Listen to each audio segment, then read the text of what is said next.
This question is from GATE 2012 Mechanical Engineering paper, question number 22.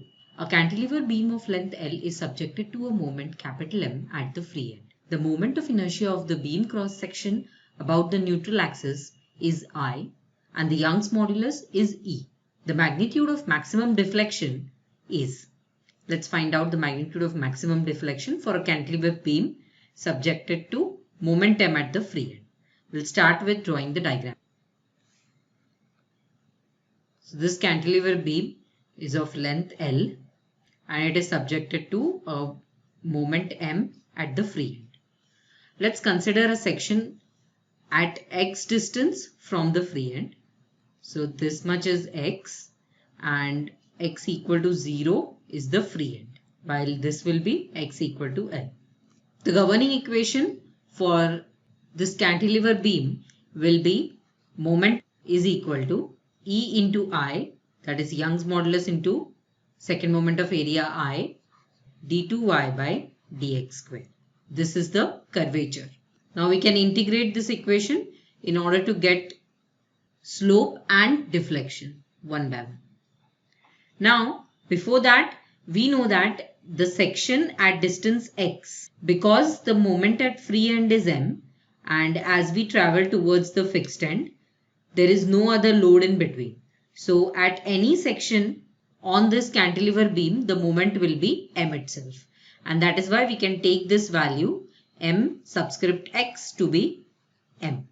So let's integrate this. Integrating equation 1 on both sides, we will get, on the left hand side we will get mx to be m. So we have m into x plus the constant of integration. Let the first constant of integration be c1, because we are going to integrate twice in order to get to deflection, which is equal to ei dy by dx. So we get the slope here.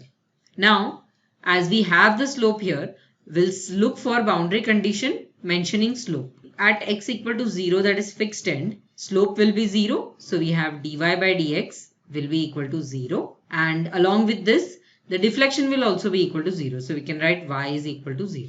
Putting this boundary condition at x equal to 0, slope is 0, we get value of c1 to be 0. Now integrating this equation, again we have m integration of x is x square by 2 plus integration of this term c1, constant term is c1x, plus the second constant of integration c2 will add, which is equal to ei as it is being constant, and integration of dy by dx with respect to x is y. Now let's put the boundary condition. At x equal to 0, y is 0. So we will get this term goes to 0. This term is already 0. C2 is a constant. Keep it as it is. Y is 0 at x equal to 0. So we ultimately get constant of integration C2 is also 0. Now putting C1 as 0 and C2 as 0, we'll get this equation as mx square by 2 is equal to eiy. So from here we get deflection y is equal to mx square by 2 ei. In order to find out maximum deflection, we'll put x equal to L in this equation, because we know that maximum deflection will occur at the free end, this being a cantilever beam. As we go towards the fixed end, deflection keeps on reducing. Actually, the deflection curve resembles this one, this yellow dashed line. And that's why we see maximum deflection will be at free end. So after putting x equal to L, we get the maximum deflection y max as ml square by 2ei.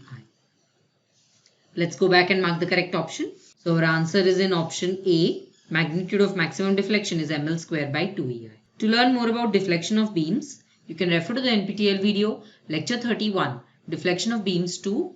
This lecture is from the course lecture series on strength of materials by Professor S.K. Bhattacharya. He is from Department of Civil Engineering of IIT Kharagpur. I hope this solution will help you clear your doubt. Thank you.